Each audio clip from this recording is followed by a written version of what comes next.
নমস্কার বন্ধুরা, plant care চ্যানেলে স্বাগত। গোলাপের পাতা এইভাবে পুড়ে যাওয়ার মোট 5টি কারণ থাকতে পারে। প্রথম কারণ হিট স্ট্রেস। প্রচণ্ড গরমে এবং প্রখর সূর্যের আলোতে পাতার কিনারাগুলো এই রকম ব্রাউন এবং শক্ত হয়ে যায়। এক্ষেত্রে আমরা গাছগুলোকে সেমি শেডে রাখব, যেখানে সকালের অথবা বিকালের রোদ পাবে, অথবা 50% গ্রিন নেটের ব্যবস্থা করব। দ্বিতীয় কারণ ইমপ্রপার ওয়াটারিং। জল যদি বেশি দেওয়া হয় তাহলে পাতা এমন হতে পারে, আবার জল যদি প্রয়োজনের তুলনায় কম দেওয়া হয় তাহলেও পাতা পুড়ে যেতে পারে। সুন্দর গোলাপ গাছের প্রথম শর্তই হলো প্রপার ওয়াটার ম্যানেজমেন্ট।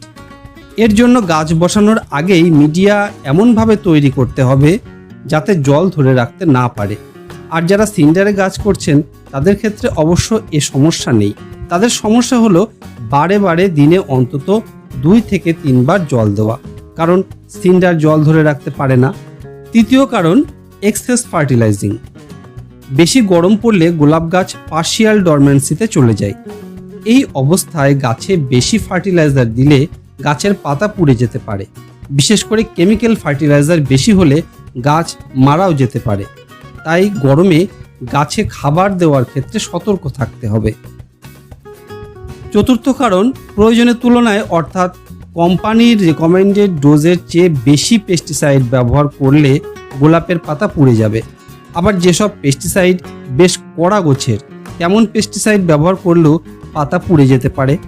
তাই পেস্টিসাইড স্প্রে করার আগে সতর্ক থাকতে হবে। পঞ্চম কারণ ফাঙ্গাল বা ব্যাকটেরিয়াল ইনফেকশন। ছত্রাকের আক্রমণ বা কিছু ব্যাকটেরিয়া ঘটিত রোগের কারণেও গোলাপের পাতা পুড়ে যেতে পারে। ফাঙ্গাল ইনফেকশনের ক্ষেত্রে টাটা কোম্পানির মাস্টার 15 দিন অন্তর অন্তর স্প্রে করুন 1 লিটার জলে 1.5 গ্রাম পরিমাণ দিয়ে। আর তাতে যদি ঠিক না হয় তাহলে প্ল্যান্টোমাইসিন বা ট্যাগমাইসিন স্প্রে করুন।